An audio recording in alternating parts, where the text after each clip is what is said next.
Mustafa Akyol, welcome to the podcast. Thanks so much, Yascha. It's a pleasure to be on the show with you.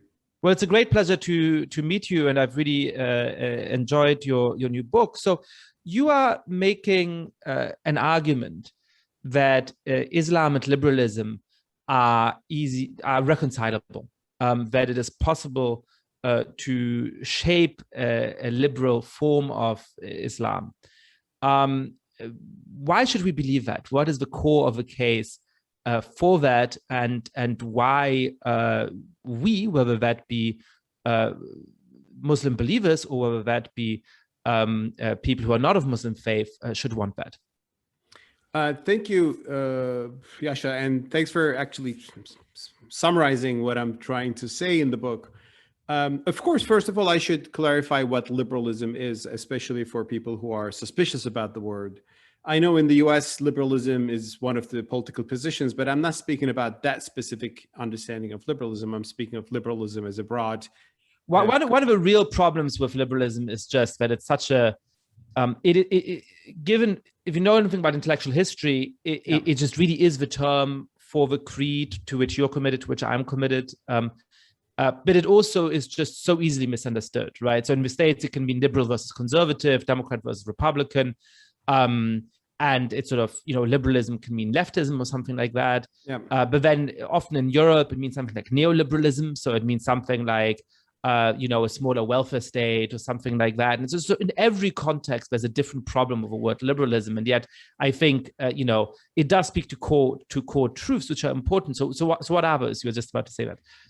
Definitely. I mean, I think the same thing is about the word democracy, right? I mean, the communist republics called them democratic republics, which were really not the case. So we should specify. So I subscribe to classical liberalism, I often emphasize, which means I believe in a social order and a political order, which the rights of the individual are upheld and respected by the states. States are minimal and they don't coerce citizens against their will unless there's a legitimate reason for it.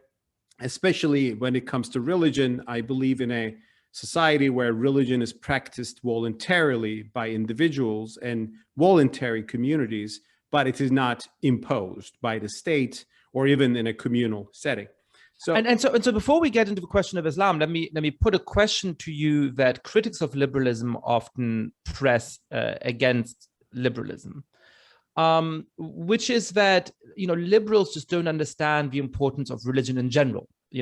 Let's keep Islam to the side. Even Christianity or Judaism and other religions, liberals like to talk as though we're all choosing our style of life, the way that you might choose between having Domino's or Godfather pizza for dinner, and that really underestimates the kind of depth of conviction that many people have, the importance that faith plays in their lives, and the importance that other kinds of ties play in just structuring how they think about the world. You don't come into the world as this atomistic individual who at the age of 18 sort of decides, do I want to be a punk rocker or do I want to be a faithful Catholic? You come into the world as a member of a family with obligations to it and the wider community. And liberalism, supposedly, according to people like Alistair McIntyre, for example, gets that sort of stuff wrong, and that's why it's sort of hostile to religion. What is your response to that set of charges? Well, there might be liberals, and I think there are liberals who don't understand the power and importance of religion in any society. I just hope I'm not one of those. And I do still believe that critique of liberalism, which actually has become popular in the US too, right? I mean, Patrick Deneen has written a book about, why liberalism failed, and there's a whole argument there. Well, the thing I would say about that, I'm not saying that liberalism is good because religion doesn't matter. I'm not saying religion is like choosing your pizza. It's not that simple. But precisely religion is very profound and important. It should still be based on freedom and not coercion. And of course, we are born into religious communities. I'm a Muslim, alhamdulillah, as we say, thank God, I'm happy with my faith, partly because I was born into a Muslim society and I grew up in a Muslim community, that is Turkey, Muslim. I was born into a Muslim family. So there are, of course, deep connections between identity and religion, and there's a profound belief. But precisely because of that, I think coercion and religion shouldn't come together. When it comes, it actually creates counterproductive results.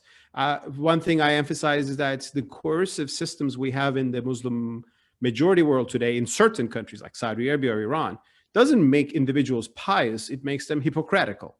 I mean, I would just add to that. So I think there's an interesting religious argument for why people who care about faith and about their religious communities should be open to a liberal interpretation of their religion. We'll come to that, particularly in the context of Islam. I would put it the other way around from a political point of view, as somebody who's reasonably secular, that I deeply respect religion.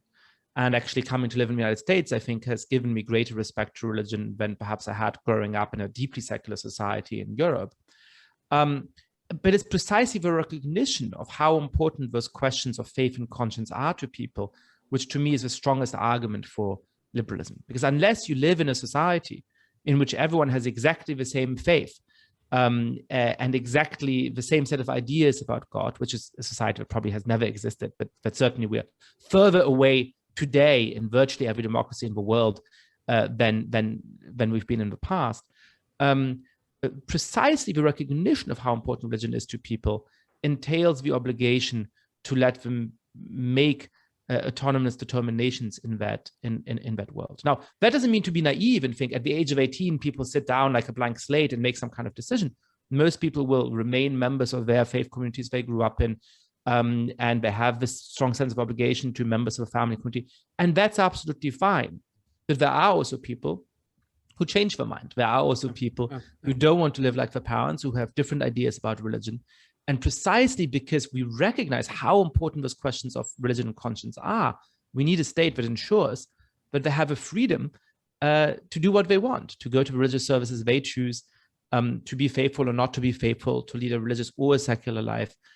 So I agree with you. I think there's many liberals who formulate this the wrong way, but I think on the right account, the importance of religion is an argument for liberalism, not against liberalism.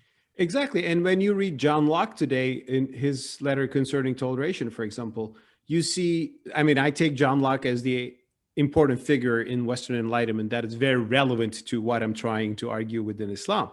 You will see that he's making an argument for freedom, not because he doesn't value religion, but he's trying to stop religion being used for coercive power and for the divine rights of kings and for sectarian violence.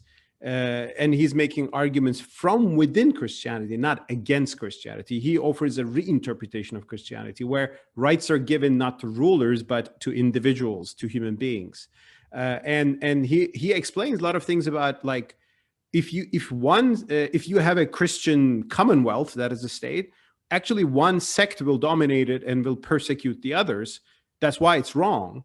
And which is precisely the argument that I'm actually advancing today. Oh, when you have in Saudi Arabia Wahhabism as the official Islam, you will persecute the Shiites, which is exactly what's happening. Or in Malaysia, or the same thing, or in Iran, if you have Shiite Islam, then you will have other groups, minorities within Islam or minorities outside of Islam that will be persecuted. So to make myself clear, I'm not arguing for secularization of Muslim societies in a forceful way. People can be pious in the liberal order I believe in. People can be fully pious, and women can wear the niqab, and that should not be banned. But some women might not wear that, and they can wear a mini skirt, and that should be tolerated and respected as well. So I'm believing in a free society. So piety is genuine and not based on coercion and hypocrisy. And I also understand that there is community and there's individual, and every society has a balance between those. And it is fair to say that individualism flourished in the West more so in the past few centuries, but it is coming everywhere because there are social dynamics towards that. When people now log into the internet and they read whatever they read, and they are educated and they know the world, they will inevitably become more individualistic. This is not just a Western thing. To say that, Western ideas do not matter for the rest of the world, well, then you can say democracy doesn't matter for the rest of the world. Chinese regime loves that argument, of course, or other autocratic regimes in different parts of the world. Whereas I believe some of the values that flourished in the West in the past few centuries are indeed universal. Take abolition of slavery. It came from Britain. It was a good idea. It took a long time to persuade some Americans, of course, to that ideal, as we saw, in the American South. But should we say abolition of slavery is a Western ideal that doesn't matter for other civilizations? No, it was a good universalistic ideal, and I'm glad that ultimately, despite a lot of resistance, abolition of slavery was accomplished in the Islamic civilization as well. And in my book, I show that some of the reactions we hear today, from some Muslim conservatives against gender rights, against, equality between men and women, against religious freedom, is very similar to the objection to the abolition of slavery we had a century ago, say in the Arabian Peninsula. Oh, that's fascinating. So let's get to the specific case for a liberal Islam, and it seems to me that there's two very different sets of skeptics who have different values and different goals, but perhaps sometimes make somewhat similar arguments. And one of those is sort of, let's say hardliners within Islam, who say that a liberal Islam would in fact not be true to religion, but it would somehow impoverish or be treason towards religion. And then, of course, there are sort of Islamophobes who are not themselves Muslim, who say that there's something about Islam which makes it incompatible with tolerance and seeking peace, and a kind of more liberal interpretation of it. So, let's start perhaps with a case for why it is that we should think that Islam can be liberal in that kind of way, and then we can sort of deal with each of these sets of critics. Sure, and you point out to an important fact, and that is illiberal Muslims and Islamophobes agree a lot on the fact that on the argument that this is Islam, it's not ever be compatible with individual freedom. Islamophobes make this case to demonize Islam, whereas illiberal make this case to demonize liberalism. And I actually disagree with both sides. Well, first of all, I should say, if you just look at the lived experience of Muslim majority societies today, you will see that actually there are hundreds of millions of Muslims who are happy to be living in liberal orders, or who aspire for that. I recently published a report by the Cato Institute, Freedom in the Muslim World. Muslim majority countries like Bosnia and Herzegovina or Albania are already free, like most Western European countries. And there is no demand there for an Islamic state or Islamic religious policing. The pious, conservative, practicing Muslims in those societies are actually happy to be living that way, because they got used to living in a secular order in which they can be pious in the way they want. So it's not that there is one big chunk of 1.6 billion Muslims who are against liberalism, and then we're trying. It's actually already a spectrum. In Turkey, my country, which has huge political problems these days, we can speak about that later, but even many of the practicing Muslims in Turkey will not want a Sharia state, as we would call it. They're just happy to be fasting in Ramadan by their own choice and going to the mosque maybe on Fridays, but they don't want the state to impose on them a religious practice. So are they committed doctrinaire liberals? No, but some of the ideas, some of the principles of liberalism are already accepted by a big number of Muslims around the world. Plus, even in countries like Pakistan, certainly Saudi Arabia or Iran or even Malaysia, there are certainly powerful orthodoxies that want to say kill people for apostasy or blasphemy, or keep on doing religious policing. But there is a growing resistance against that, not just by secular liberals who are welcome, but also what I call Islamic liberals. And I'm especially emphasizing that tradition in Islam. Now, what is who are Islamic liberals, and what is Islamic liberalism? This trend in Islam began in the 19th century, late 19th century, actually. The pioneers were people called the New Ottomans in the Ottoman Empire, people like Namık Kemal. And they were Muslims, they were Ottomans, they were Arabs or Turks, but they looked into the West and they realized that Western democracies are doing better than the Ottoman Empire in almost everything. There's more justice, there's more scientific progress, a lot of things they wanted to see in Muslim societies, but they saw it in the West. So they started to thinking about this gap, and they tried to bridge Western Enlightenment, in particular liberalism, with Islamic thought. So there's an interesting 19th century legacy here. In the Arab world, this led to calls for religious reform, like Muhammad Abduh in Egypt, very famous reformist.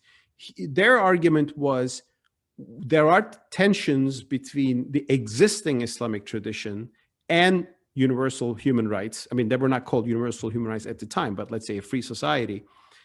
But these tensions come from not the divine core of Islam, but the tradition that has accumulated over time.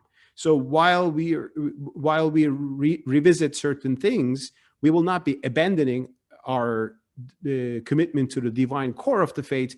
We will be just interpreting historical interpretations of it, which is, of course, exactly what Christianity did. I mean, for centuries, many Catholics thought there is no problem in having an institution called the Inquisition and torturing people for saving their souls, supposedly. But at some point, there came an argument that no, this is wrong, and it's not even in the Bible. The Bible doesn't actually say that. Jesus actually didn't say that. But that recognition also looked into the texts and found new meanings in there that early Christians didn't think about. Like, for example, the idea that a secular state is justified from the saying of Jesus, render unto God what is God's, render unto Caesar what's Caesar's. That was a modern recognition. I mean, medieval Christians did not necessarily think like that. So today, Islamic liberals from 19th century onwards are looking into the Quran, and they see a verse like La ikraha fi din, which means there is no compulsion in religion. Here we have the message in our own scripture. But then when you look into it, you see that the Quran said that, but medieval Islamic jurisprudence actually sidelined that. And they said, no, actually compulsion is necessary. And they trivialized the meaning of the verse. And there are many examples like, yeah. And so this seems like a sort of first answer to the sort of Islamophobic critics of your position, which is to say, they might say, well, look, there's just something different about the Quran compared to the Old Testament or compared to the New Testament that makes it less hospitable to a tradition of toleration. And if you look at, on average, many Muslim societies around the world today being less free than many Christian societies, the reason for that is sort of doctrinal. It has to do with what the religion itself is. And I take it that your answer is that no, actually, there was a tradition of that in Christianity, but it had to be recovered and it had to be amplified. And Islam now needs to do the same thing. Why did those paths diverge? Why is it that this happened earlier on in the Christian world than it did in the Muslim world? Or perhaps put differently, since I think there was moments in the Muslim world when it wasn't a path like that, why was that path abandoned for the last few centuries? Well, this goes back to the big question of why modernity arose in the West, but not elsewhere. And of course, historians have different kinds of answers to this. But before that, I'll tell you one thing. I admit that there is an additional challenge in Islam compared to Christianity per se, in the fact that the marriage of religion and power, as I call it, took place in Islam right at the beginning, compared to Christianity, where it happened 3 centuries after the founding. Shadi, our common friend, Shadi Hamid, makes this point a lot. He says there are founding moments of religions. And when Jesus Christ passed away, left this world, crucified and if you believe in, raised to God, 3 days after, he didn't leave behind a state or an army. It was just a tiny civil community. Christianity became a state only when the Roman Empire made it an official religion, and the persecutions in the name of Christianity began. Like he died at the hands of his state, right? He died at the hands of his state. He didn't leave behind the state. He dies at the hand of. That's true. So I admit that there's a difference here. That is why when you look into the scriptures, there are a few passages in the New Testament which can be interpreted, and which was interpreted, by the way, for coercion or violence, but by and large, it's a peaceful teaching. I'll say that the Quran has some passages that are harsher than that. And the Prophet Muhammad's mission includes a phase where he began as a preacher, but he ended up as the leader of an armed polity in Medina, which launched wars and battles and so on and so forth.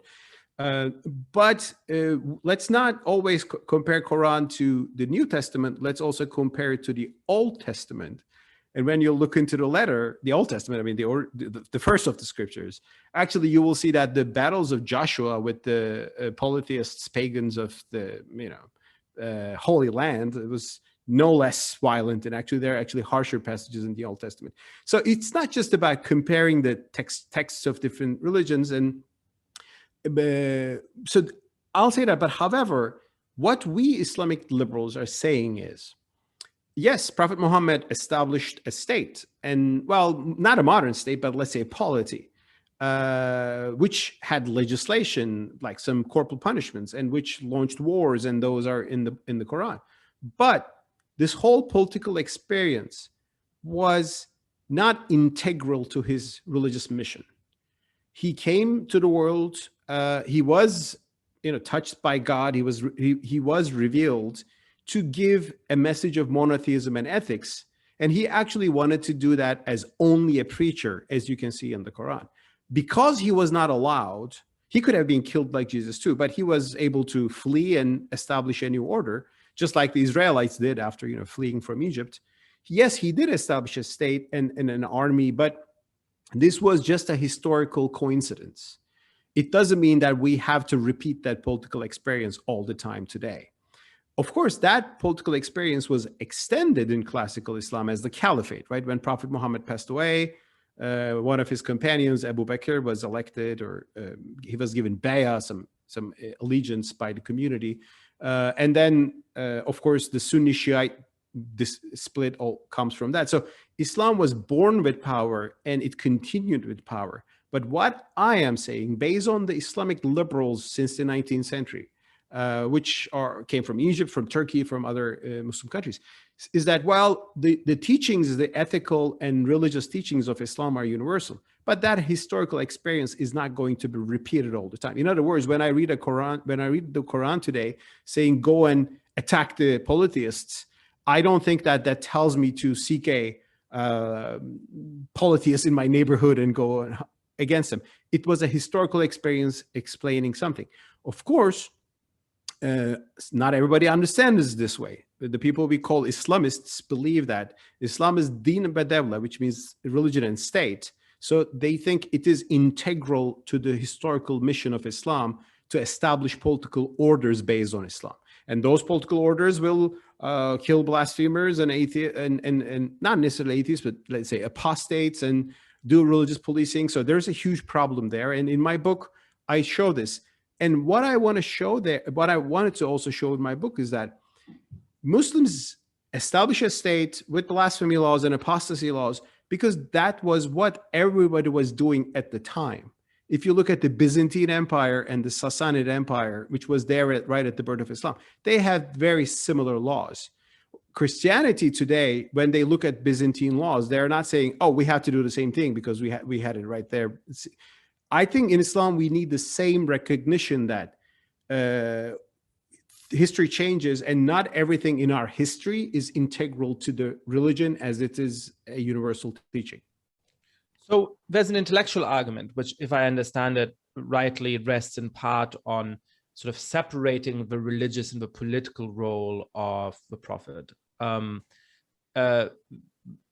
There's also a more practical argument, right? Which is that I might, for example, agree with you as to the theology. I'm not particularly theologically knowledgeable, so I'm agnostic about that, but it sounds plausible to me. But still have skepticism about the practical part of the argument, which is to say, how likely is it that something like, I don't know what the term is that you prefer, a liberal renaissance of Islam is likely to happen within our lifetimes? What are the reasons to be optimistic about that, and what would have to happen for that to come about? That's a very good question, which actually connects us to the earlier question you asked, which was why this happened earlier in Christianity in the beginning in the 17th century, but not Islam yet. And my answer to that would be, well, of course, it's hard to explain why things happened in history, right? Why modernity arose, capitalism, a lot of dynamics there. Some people think it's even the topography of Europe with city-states versus a simple big empire actually helped. Farid Zakaria has a good argument there. I actually used in one of my writings before. So, but here's one thing I would like to emphasize, and also that one thing gives me hope for the future of the Islamic civilization, and that is we are probably at the darkest era of the Islamic civilization, and it is not an accident that liberalism arose in Europe, emerged in Europe after the darkest era of Christianity, which was the 17th century, beginning with the Protestant Reformation. All the killing between Protestants and Catholics, and all the violence, all the people burned at the stake for being heretics, beheaded by Christians, ultimately gave many Christians a search for something better than that. All the overkill of the post-Reformation turmoil brought the recognition that there should be a way out of this. And a lot of people thought the way out of this is to have the right Christianity, the teaching of the state, right? But John Locke came and said, no, your right doctrine is the other man's heresy, and you are a heresy to him. So let's have this kind of neutral government, a civil magistrate which only protects the rights of the people but do not impose a doctrine. I believe in Islam today, after what we have seen at the hands of ISIS, at hands of Al-Qaeda, after what we're seeing with blasphemy laws in Pakistan, every month somebody's being killed or jailed supposedly for blaspheming against the Prophet. There is a growing number of Muslims in the world which saying enough is enough. We are Muslims, but we want to be out of this. We want to live in peace. We want to live in toleration. And I think that's why the very fact that we've had a really bad time in the past few decades in the Islamic civilization is the basis on which we can build a better future. That sounds pretty convincing to me. The strongest argument I can come up with against this optimism comes, I'm afraid, from your own book, which is that you make a distinction between, I believe you call them fundamentalists, and illiberal believers. So as you put it, the number of Muslims who support ISIS or who support Al-Qaeda, who support terrorism is very, very small. That really is a tiny fraction of believers. And this is seen within the mainstream religious movement as something evil to be contained and combated. But you also say that there's a much, much larger number of people who reject liberal interpretations of Islam. But for example, I believe in Egypt, you mentioned, and some other country, a majority of citizens, in Pakistan, a majority of citizens believe that apostates should be very severely punished up to the death penalty, that people who commit adultery should be very severely punished. Sometimes I think these two things are put into the same pot in an unhelpful way, both on the right and on the left, within the West. So how do you think public opinion might start to move towards a more liberal interpretation of Islam in those societies? How might people not only reject of terrorism and so on, but they might also start to embrace more tolerant views on how to treat apostates or how to treat people who don't live up to the moral strictures of a religion? Sure. Thanks for pointing to the distinction I make in the book in the very beginning introduction. Like the Western public opinion, understandably, is very focused on the terrorists, right? ISIS, Al-Qaeda, Boko Haram, Al-Shabaab. And these groups are terrible. They're a big problem for the world. They're a big problem for Muslims too, because they attack other Muslims as well. So, I mean, ISIS bombs Istanbul and says, because this is an apostate regime. So it is a problem for all of us. But as you rightly point out, I also say this is the burning problem, but it is not the only problem. maybe it's the only security problem, but from a human rights perspective, there's a much bigger scene of illiberal religiosity, illiberal interpretations of Islam. Now, and I show that they are somehow connected in the sense that when ISIS slaughters Shiites, wherever they find them, in Syria or Iraq, they do this by calling them an apostate. In return, mainstream illiberal authorities say, no, you cannot that easily call Muslims apostates. You can do this that radically. Or when Al-Qaeda bombs Paris, or Al-Qaeda inspired terrorists kill innocent people in the middle of, again, France, they do this for taking revenge of the blasphemy against Prophet Muhammad. They rely on the Sab al-Rasul verdicts, which is insulting the Prophet verdicts. And the mainstream illiberal authorities say, no, you can't do that fast. You should take them to a court. You can't do this in a non-Muslim. So they're trying to soften the verdict, which is good, which is helpful. But I'm saying there, hey, listen, these extremists are a warning sign that there are bigger issues that we have to deal with. Because if you have a religious teaching that says apostates actually should be killed, can be killed, executed, no matter how mild you do this, you will have a problem. And the extremists are a warning sign that this is really becoming a very, very big problem, because once you have this teaching, you don't know where it will go. And ultimately, it goes all the way to ISIS. And here's one thing.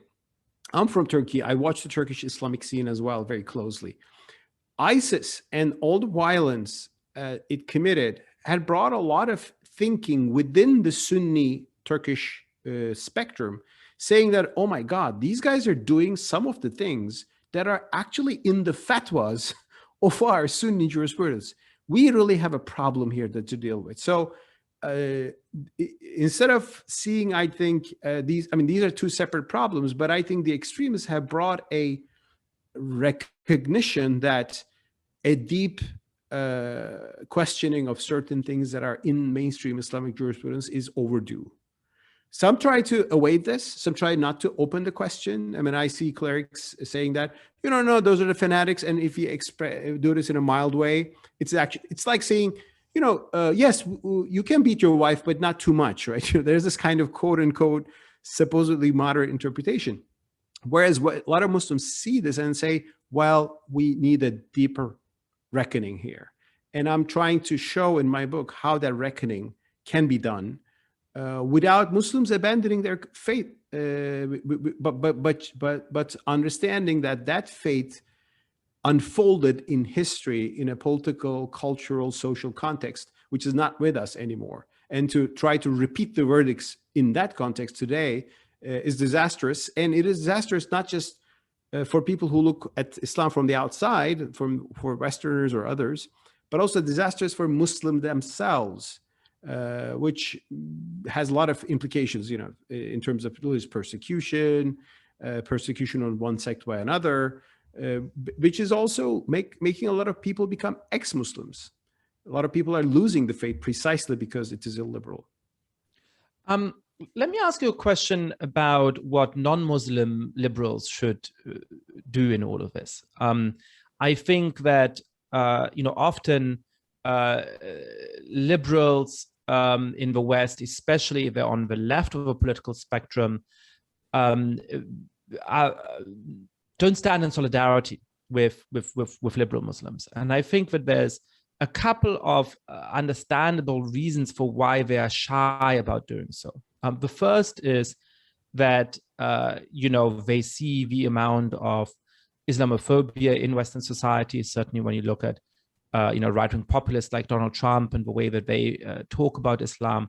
Their first instinct is simply to stand in solidarity with Muslim communities as they exist in their own countries, and those Muslim communities often aren't thoroughly liberal, or at least there are non-liberal elements within those. And so they worry about looking like they're not willing to stand up for their compatriots who are under threat, or that they might end up, being similarly critical of Islam as some of those, right-wing figures. That's one of the reasons. I think the second reason may be more a sort of form of fear about Western imperialism, right? Who are we to side with one side or the other side within a great civilizational debate. Who are we to say we are on the side of people in Pakistan or in Egypt or in Turkey who are standing up for a liberal interpretation of Islam?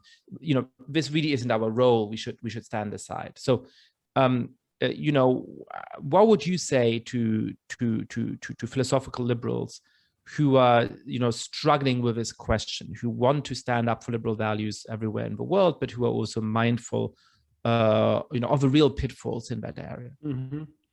Well, first of all, to Western liberals, I will say, please keep the West liberal. Because, as I know, there are currents now in Western society from the extreme right or the extreme left, as we've seen in the US too, that are actually undermining the liberal order, trying to undermine the liberal order. There's right-wing nativism, and there's another left alternative to that, which is kind of trying to curb free speech or freedom of religion or the democratic system, legitimacy of elections. So it is important because keep the bar high. I will say this especially also in terms of religious freedom, in particular in France and French-speaking countries, because what I see there, a tendency to curb the expressions of Islam in the public space, right? I mean, France is the country that has banned headscarves in high schools and public offices for a long time. Now there's a talk about the far right coming from the far right in France, Marine Le Pen, about banning the headscarf even on the street. Hopefully that's not going to happen. But when these things happen, when pious Muslims, innocent people, law-abiding citizens cannot practice their faith freely in Western societies, you know what happens? Whataboutism happens. Look at the Islamist literature, even internet, look at the social media. All they will tell you is this freedom thing is a lie.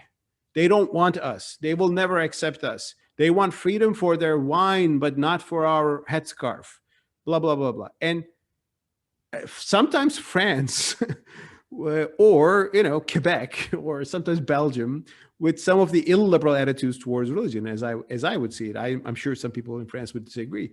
By having a problem with eating kosher food or halal food, and kosher too, by the way, it's actually the same tradition, Judeo-Islamic tradition. And they are giving these people, Islamists, an argument saying that Muslims will never be tolerated in liberalism. Liberalism is biased towards secular life, but not religious life, and so on and so forth. That's why I emphasize upholding religious freedom in the West so much. On the broader issue of what Western liberals can do in terms of this big discussion of Islam in the West and Islam and liberty and so on and so forth, Islam and liberalism. First of all, yes, there is some elephant in the room, which is the colonial history of the West. That is in the mind of every Muslim, and that is also another root of whataboutism. I mean, whenever I speak about human rights and Western liberal democracies and some of the good things there, are you speaking about the West that occupied Algeria and brutalized it for 130 years? Are you speaking about England, which colonized half of the world? Are you speaking about US, which occupied Iraq in 2003 and actually triggered a Sunni-Shia war? Are you speaking about Western capitals which supported Middle Eastern dictators as long as it served them? These criticisms are very legitimate. That's why I think it's important for the West to come to terms and be more honest and remorseful for its colonial legacy. That has happened. I mean, it's not that Western capitals or elites are today saying we did a wonderful thing with colonialism, but they're still there. I would like to see Macron, who preaches about enlightenment while used to the Muslim world, saying something remorseful about what his country did in Algeria, and he refused to do that recently. So there is that. However, this history of colonialism should not come to the level of saying, universal human rights are actually just a Western colonial project. We should not preach that to anybody. Everybody has an authentic culture which we don't deal with.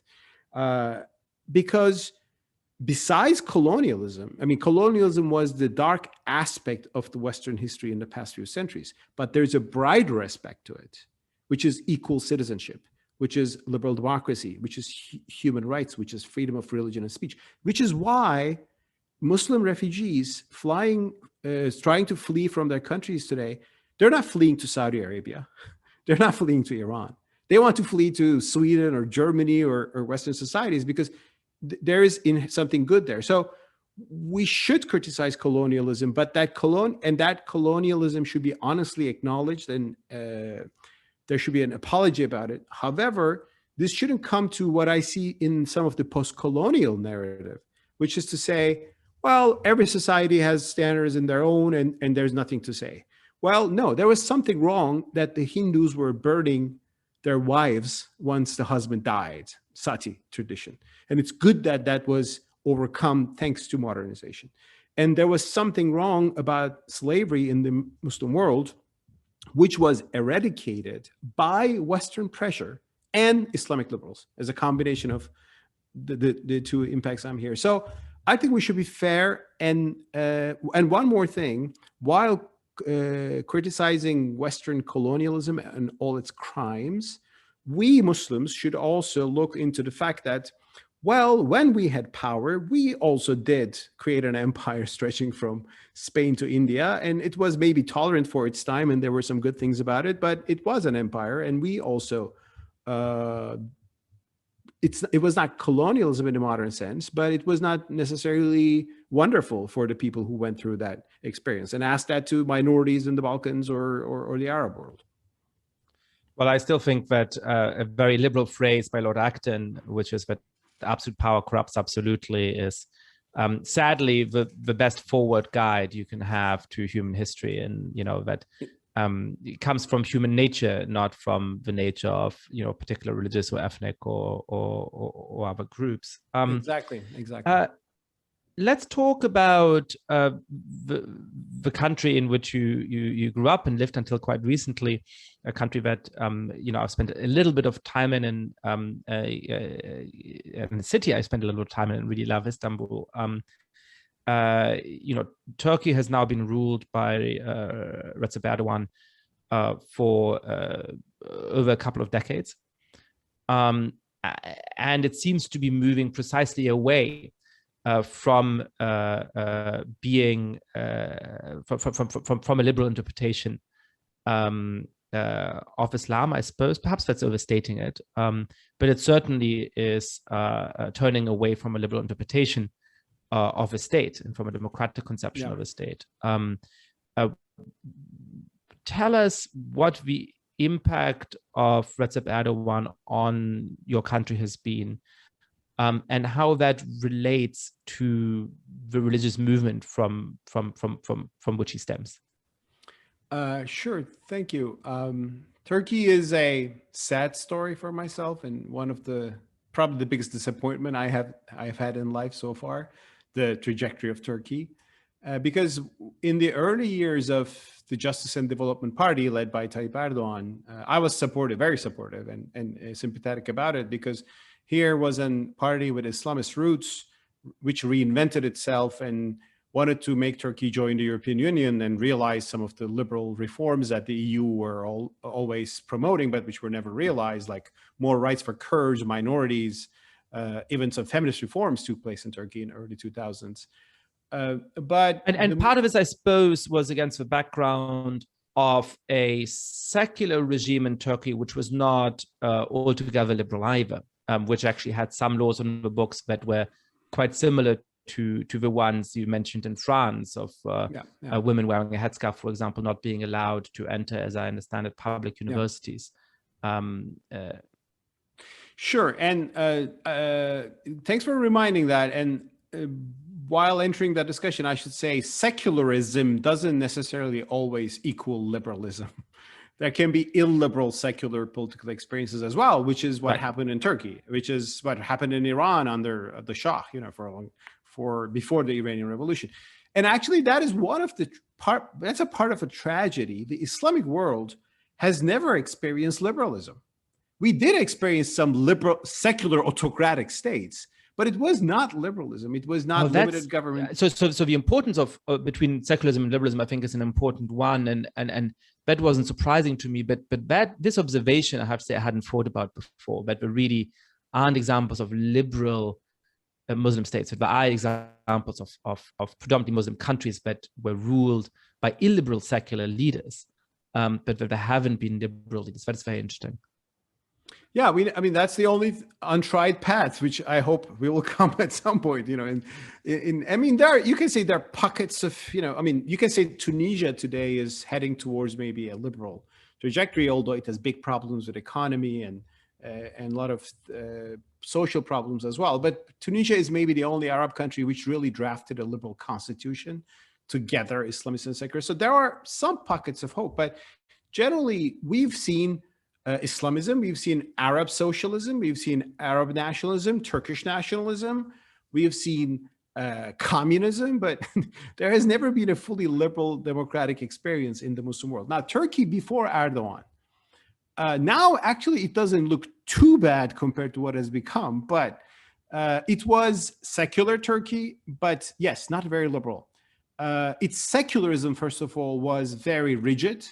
One of the iconic debates in Turkey, like the abortion debate in the US for decades. I mean, Turkey's big national debate for decades was the headscarf. Can a Muslim woman wear a headscarf and become a university student? We're not even speaking about high schools. Or can you enter the campus wearing a headscarf? And it was not allowed. Under the tutelage of the secularist generals and the constitutional court of the time, there was what I call secular police or secularism policing, you know. And that culminated in a reaction that Erdogan has been surfing on for 20 years by now. The tragedy is that when Erdogan came to the scene, and it was not just Erdogan, by the way, the AKP was a more diverse party. There were other important figures. He was just one step ahead of the others. When AKP came to power, they said, we reinvented ourselves. We're Muslim Democrats. We will realize the EU reforms. We will make Turkey a member of the EU. And I said, that's great. You know, if we can have that synthesis, that's wonderful. And things went well. But ultimately, it turned out that for Erdogan, honestly, this was all a Machiavellian tactic, you know, to secure himself and then to consolidate power. And the more he stood in power, especially after the first decade, after 2011, 12, he growingly turned authoritarian, and Turkey today has become worse than the secular era that I was criticizing, honestly, the 90s. In terms of when you look at freedom of speech, it is a disaster. I mean, you say a few things critical of the government on Twitter, the police shows up at your door in a few hours. So 60,000 people have been prosecuted for insulting the president, and Turkey has had traumas like a military coup attempt, which is real, which was not a joke. And yes, there is a Kurdish separatist terrorist movement that has been threatening, but the way the government handles terrorism is such a sweeping brush that it just has led to a horrific abuse of human rights and suffocation of freedom. Turkey is today, though, people ask me, so did Turkey become Saudi Arabia?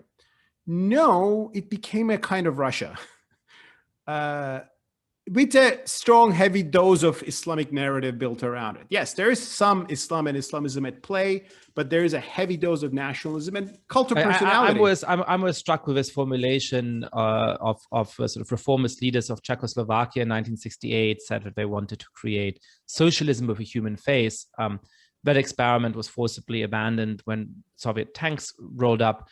I think there's reason to be skeptical about whether it would have succeeded in any case. But I suppose if you want to use that formulation, the way to put it would be that Turkey today is Russia with a Muslim face. It is, and very similar. I mean, I'll say, we don't have poisoning or that kind of, you know, fantastical or like exotic techniques of, let's say, brutality that Putin uses. But in terms of the nature of the system built on one man, a hierarchy, a pyramid, and there's no separate judiciary, there is no independent, 90% of almost the media is controlled. I tell people Turkey, for Americans to understand what has happened, like imagine President Trump stood in power not 4 years, but 4 terms. And imagine in the meantime, the QAnon conspiracy became the official worldview of the American Republic and the judiciary especially, and also almost all of media. Because one thing that has happened in Turkey is that once Erdogan got the control of the judiciary and the bureaucracy, tax inspectors began to show up at the doors of media bosses who are critical of the government, and obviously with a political intention. And those people had to sell their newspapers, and those newspapers became pro-government overnight, with a lot of people losing their jobs, and editors and writers. So there's been a huge swift towards authoritarianism. So I had better hopes about Turkey. It's still not a lost cause. I believe at some point there will be a post-Erdogan Turkey, and that post-Erdogan Turkey, if it is lucky, can get the lesson that we've seen the authoritarianism of the secular illiberals. We have seen the worst authoritarianism of the pro-Islamic or Islamist or conservative illiberals. Now maybe we can become a country which is not at war itself anymore, and which can have a liberal order where everybody is equal and everybody has equal rights and the state is limited and neutral. There are forces in Turkey which still aspire to that. Even some Islamic conservatives are now fed up with Erdogan. So there are some opposition parties from within the religious sphere. And the seculars, I think, have seen some of their old mistakes. So I don't want to see Turkey as a lost cause. And that's why I don't agree with some of the people in Washington who say Turkey is the next Iran, so let's just kick Turkey out of NATO and just consider it as a antagonistic power. I'll say let's try to manage this really grim era in Turkish history, hoping that there may be an end to it and Turkey can recover from this really concerning dark chapter. Let me ask you a question about how you see Erdogan, because I tend to think of him in the framework of what I work on, which is authoritarian populism. And there's obvious similarities, as you mentioned, to a figure like Donald Trump, or internationally to figures like Viktor Orban or Narendra Modi in India. And that helps to explain why he has been so inimical to democracy. The claim that he alone truly represents the people, which then leads to the delegitimization of alternative centers of power, to recasting journalists who ask critical questions as terrorists or their sympathizers, and the whole other machinery of demonization, which has allowed Erdogan to take such firm control of a country. Of course, there is, in the context of this conversation, also a different way of viewing Erdogan, which is as a sort of political Islamist. And that might both put him in a slightly different context. I mean, then perhaps you would think of him more in the context of Islamist leaders in other parts of a Muslim world, rather than sort of comparing him to figures like Trump or Orban. So, and it might sort of give us a different lesson about what it is about his political tradition that pushed him, despite these early pretenses at democratizing the country, in an authoritarian direction. Which of these two is the more helpful frame, or do we need both in order to understand Turkey? We need both. I mean, it's hard to, you can't say, is Erdogan Islamist or no? Yes, he is to some extent, in a Turkish sense, in a very Turkish way. Well, first of all, who is an Islamist? I mean, if you look into Egypt, Muslim Brotherhood, typically Islamists want to Islamize society through the state. They want Sharia to be the basis of the legislation. Now, does Erdogan clearly want that, and has Turkey come to that level? No. I mean, in Turkey, there's no Islamic law still. Turkey is still a secular country. And will that happen in the next 2 years? Like, will Erdogan say all women should be covered? I don't think that's going to happen, because ultimately he relies on popular support. And that popular support, like half of society vote for him. That half of society, maybe 10% are dogmatic Islamists. The rest 30% are just who want to believe in a strong leader, strong Turkey, and yes, religious values, kind of religious right in a Turkish. And there are some other people who are just, on the payroll and, kind of think that the opposition may be worse. So he is an Islamist in the sense that he uses Islam in his political language to justify his rule. The people who don't support him, a few days ago, he was saying they come to us with the sword of the infidels. He was speaking about the opposition. So, but there's Islamism, a lot of Islamism, and that Islamism especially comes out in the narrative that Erdogan has become the defender of the oppressed Muslims around the world. So it's very political. It's not legal. It's not Sharia. It's about Erdogan recasting Turkey as the leader of the Islamic civilization and the new Ottoman might and everything. But there's a lot of nationalism. There is also a third worldism. So that's why among the people you likened Erdogan, you said Putin, Orban, very true. Chavez would be another one.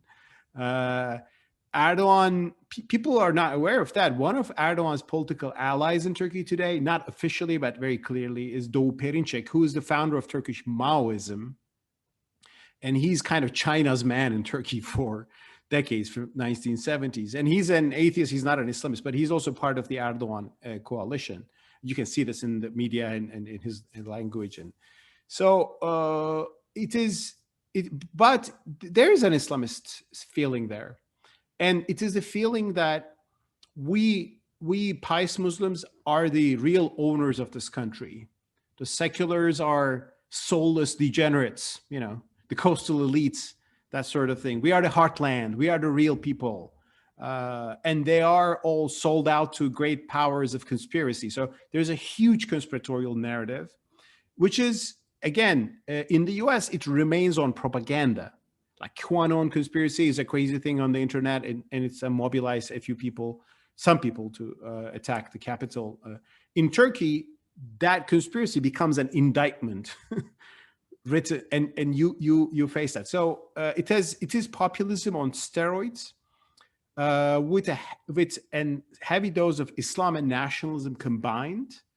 And there is a sense of revenge from the secularists that oppressed us for a century. That's why I'm calling on Turkish secularists to realize that, actually, I'm with them right now in the political scene, but you also brought this onto yourself a little bit. So, and take a lesson and go towards a more liberal direction. And this, I think, is a general lesson in all these deeply divided societies, of which Turkey certainly is one and has been one for a very long time, which is that I think people who want to play for total victory never succeed. I think there's always a temptation when the sort of clash between two sides is so deep to say, the other side is bad and evil, and we just have to completely push them out of a political system. And even the supporters of the other side need to either convert to our side or just be marginalized and outvoted, and eventually, hopefully, they'll go away or they'll die out or something like that. Yeah. And as a political strategy, that never works. Let me ask you a penultimate question about the mayor of the city in which you grew up, Imamoglu. Who I understand, so first of all, is an interesting trend in many of these populist countries. You see it also in Poland and Hungary and other places where, the capital city is ruled by the opposition, because often they are, for various reasons, more liberal places. But Istanbul itself was a very split city, and Imamoglu managed to win this very important victory, as I understand it, in part because he precisely eschewed that kind of binary, because he went and toured the mosques of Istanbul and spoke to faithful there precisely in order to show that he was a different kind of secularist or a different kind of liberal than predecessors in his party would have been. Do you see Imamoglu similarly positively as a lot of sort of observers from the outside have? And if so, what lessons can we learn from him? Indeed, I see him quite, I'm sympathetic to him, and I was very happy to see the day that he won Istanbul, which was like a year ago. Imamoglu was successful precisely because he was not the secularist caricature that has some roots and Erdogan likes to keep playing. Because Erdogan's argument is that if I go, you being his religious base, you will face the same illiberal secularists, he doesn't say illiberal, like the authoritarian or tyrannical secularists, which ban your headscarf for decades. If I go, those old people will come back. And Imamoglu, by his language and his persona, show that no, that's not going to happen. I'm CHP, which is secularist, Ataturkist, which is coming from that tradition, but I'm respectful to religion. He knows how to recite the Quran. These are important things in Turkey. When there was an attack on Muslims and massacre in Christchurch, New Zealand, a horrible terrorist attack, he went and recited the Quran in honor of the victims. So those kind of things, he was the man of the people. I mean, I think precisely just like the fact that it took Joe Biden to defeat Donald Trump, but not a far left figure. Imamoglu was the right person to challenge Erdogan's party in a Turkish landscape. And so his centricism was the, I think, right antidote. Whether he will be able to take this to a national level, I don't know. I mean, he's certainly a promising figure in the opposition. Whether he will be the CHP's candidate, will it be I don't know how those things work. The opposition is still very divided. But the very fact that he was able to win against the ruling party by disarming the polarization that the ruling party intentionally deepens, I think is a good thing for Turkey, and it's a lesson for other countries. If you have a problem with populism, disarm it. Don't deepen the divide, because you said something very important. I mean, people in these existential struggles see the other side as something to destroy and subdue and push out of the system. Well, that battle has no winner. And if there's one winner, it's still bad. And what you need is just between these blacks and whites, more gray areas. What you need is people who are speaking to both sides, who can relate to both sides. And the more we have that in Turkey, it will be good for Turkey. The more we have that in America, I think it will be good for America, because of course America is not at Turkey's level, but some of the political dynamics I saw in the US in the past few years worried me as signs that I'm familiar with in Turkey. Thank God it didn't go far. I don't think it will go that far, but it's good to be cautious. And this deepening divide is really an unhealthy thing for any society. Let's round off a conversation by going back for a moment beyond Turkey to the future of Islam. What should give young liberal Muslims hope for the future of a religion? Or to put the question a little bit differently, perhaps, if 25 or 50 years from now, in our old age, we're sort of totteringly drinking coffee somewhere, and we're looking back at 25 or 50 years of positive developments, what would the story look like in retrospect that actually gets us to the liberal Islam you hope for, and to liberal political regimes in much of the Muslim world? First of all, hopefully we'll have that 25 years later, have coffee experience. I would like to keep that idea. And what gives them hope? As I said, the very fact that we've seen the worst of it. I think we've seen this whole ISIS, Al-Qaeda madness, and probably the zenith of it. Probably it's not going to be repeated in the same way again. The fact that we've seen the Iranian revolution, it just ended in a terrible failure. We've seen the Turkish revolution, as I call it. It is ending in a failure. I mean, it is actually in a bit way similar to Iran, although in a much more milder dose. A revengeful Islam comes back, supposedly bringing glory and success, but creating authoritarianism and misery. So in Saudi Arabia, I mean, there is a crazy prince which is killing his critics. So that's not acceptable. But on the other hand, there is social demand for a less religious policing and so on and so forth. So maybe some reforms will help the social scene ultimately get rid of the political authoritarian system there as well. So I don't see reasons to say this is Islam and it will never change. History of Islamic civilization shows there's a lot of change. And I think the very fact that we've seen really terrible episodes, which led a lot of Muslims to rethink these issues, shows that there's hope for change, for a better future of the Islamic civilization. And with my work, I'm just trying to inject a good input into that huge landscape of the Islamic civilization, where in every Muslim society, from Malaysia to Indonesia to Pakistan to Algeria, Algeria is less open in terms of public space, but let's say to the Arab world, there's a discussion about how do we go forward as Muslims. And if you put good ideas into play, you can make a difference. And I hope I can say 20 years later, drinking coffee with you, I can say, I'm good. I'm glad I wrote that book and it made a difference. I don't know whether it will, but that's my hope. Mustafa Akyol, thank you so much for your work, and thank you so much for coming on the podcast. Thank you, Yascha. It was a pleasure. Let's do it again.